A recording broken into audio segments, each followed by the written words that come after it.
In this brief audio lecture, we're just going to finish up functionalism, which we didn't cover completely in class, right? First of all, we're going to finish up Parsons and then move into the rest of Robert Merton.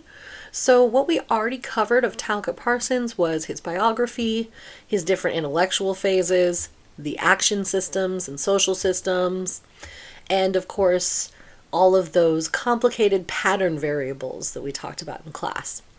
So now we're going to talk about the 4 subsystems of action according to Parsons, which sometimes is referred to as AGIL, right? Adaptation, goal attainment, integration, and latent pattern maintenance. So adaptation refers to responses to the physical environment, or the capacity of society to interact with the environment. So this includes gathering resources or producing commodities to things like social redistribution. So Parsons connects individual action through the 3 things we talked about before: the social system, the personality system, and the cultural system. And he applies each concept within AGIL to those 3 systems.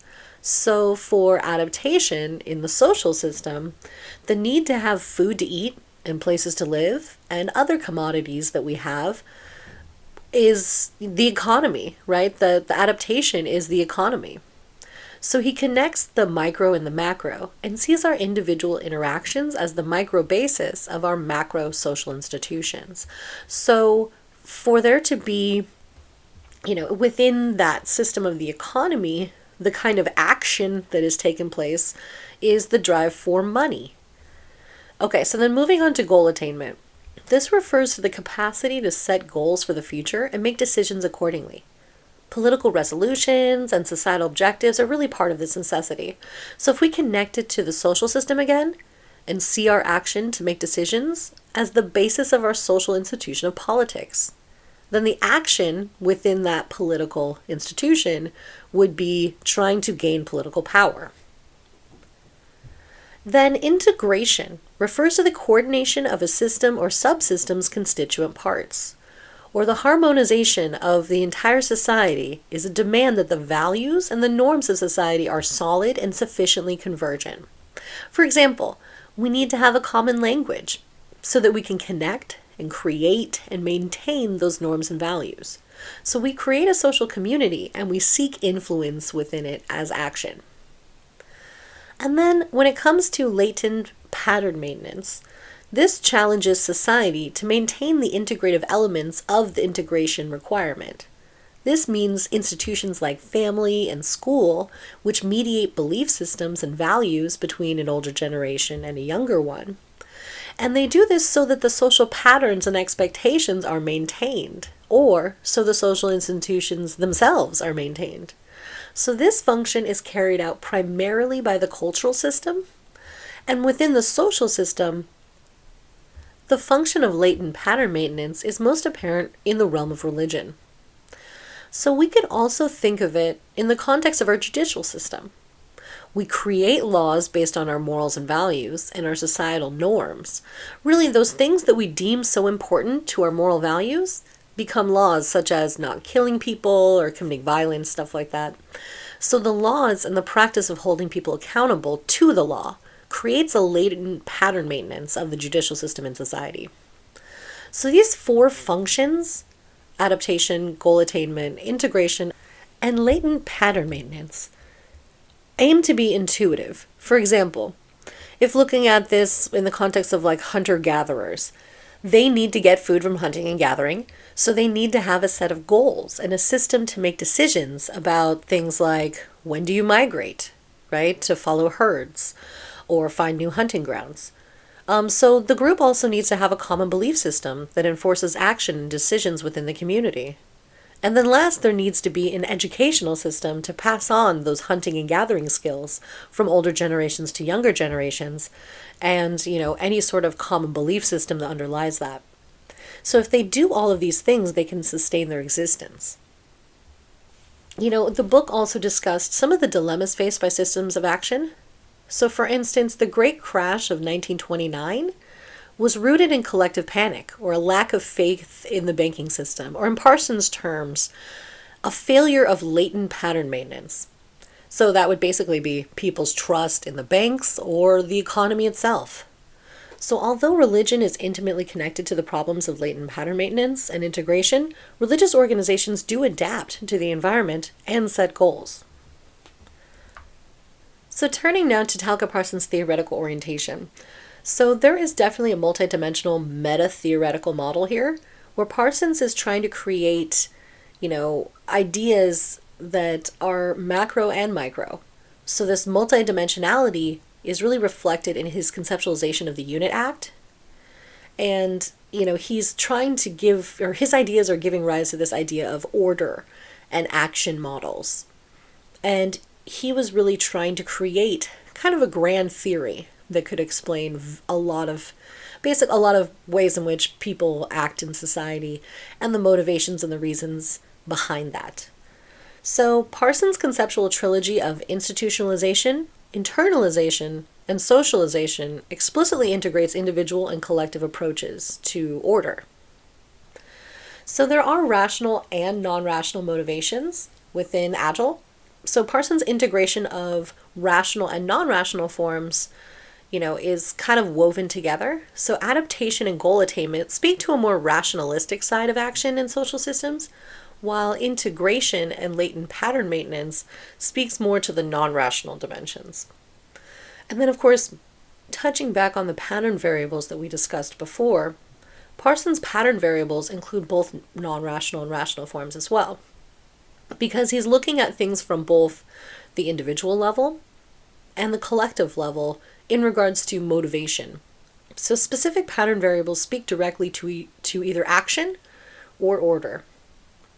When looking at kinds of societies, Parsons construed modern Western societies are geared more towards rational and individualistic motivation and patterns, while traditional societies were geared more towards non-rational and collectivistic motivations and patterns. Parsons suffered from this stigma of trying to uphold the status quo, because he's saying in society, it's kind of the basis of functionalism, the idea of functioning institutions kind of relies upon them being static. And we talked about this last time. That's a little bit of an oversimplification of actually what he's saying. But because of that, he was often charged with being a defender of the status quo, or the kind of, ways in which society operated at that time period, as that should be something that is maintained, especially just kind of the overall values of Western society. Okay, looking at Merton a little bit, we went through this part in class a little bit. He was a professor, blah, blah, blah, that kind of stuff. We talked about that already. Okay, we went over manifest and latent functions, but just as a little brief reminder that they're the most well-known concepts to come from, this kind of functionalist viewpoint from Merton. So manifest functions are the overt or intended purpose of an action, while latent functions refer to implicit or unrecognized purposes. So Merton argues that social actions sometimes have latent functions far more significant than their manifest purpose. We talked about the Hopi rain dance example, and then we did that activity, right, looking at some of the different structures in society, and I had you guys break into groups, right? And then we kind of looked at what were some of the manifest and the latent functions of those particular social structures. So, and I picked specifically religion, sports, globalization, because they're things that we've all encountered at some point. Okay, so society as a system of interrelated parts. So Merton's concept of manifest and latent functions really enhances the Parsonian notion of society as a system of interrelated parts.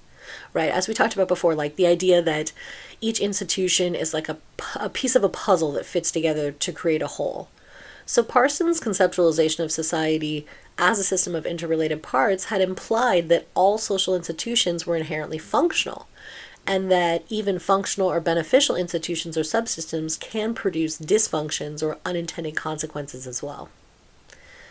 So looking at Merton's theory of deviance, this is just referring to modes of action that don't conform to the dominant norms or values in a social group or society.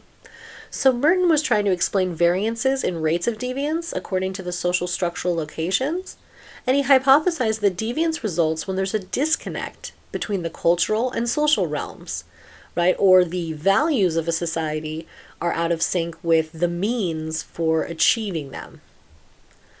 So then, he looks at, dysfunction as the unintended consequences that occur because of a disconnect between those cultural and social realms.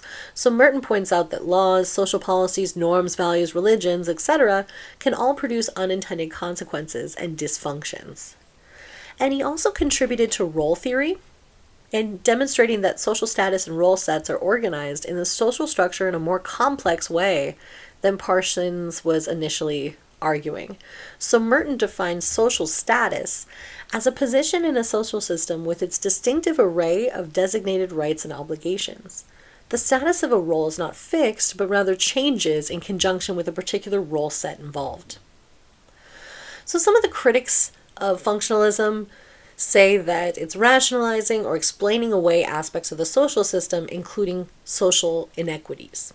So functionalists note that certain policies or institutions can be dysfunctional for an entire group of people, but maintained because they are functional for a more powerful social group or for the social system itself. Okay, so looking at Merton's theoretical orientation, Merton was, multidimensional as well, looking at questions of order. He was, consistently arguing that while individuals are constrained by social forces, they also can choose alternative modes of action when they want to. And this is most readily apparent in his theory of deviance. So Merton's role theory reflects both the individual and collective levels of order, and that role sets are composed of both normative expectations and obligations that pre-exist the individual actor. So both that actors sometimes play their roles quite deliberately and strategically, and at the level of the system, that positions and obligations within highly rationalized society reflect the primacy of the rational realm. So actors often take on roles unreflectively because they believe they're morally right or they're inevitable, which reflects both the non-rational individual realm as well as that of the collective. So he does have this emphasis on the collective and non-rational realm. Overall, structural functionalism, that's kind of where it's tending to emphasize the collective or non-rational. And conflict theorists of the 60s and 70s really criticized structural functionalists for underemphasizing the influence of pre-existing institutions and, of course, powerful social groups that mold those institutions, in the benefit or in the reflection of their interests.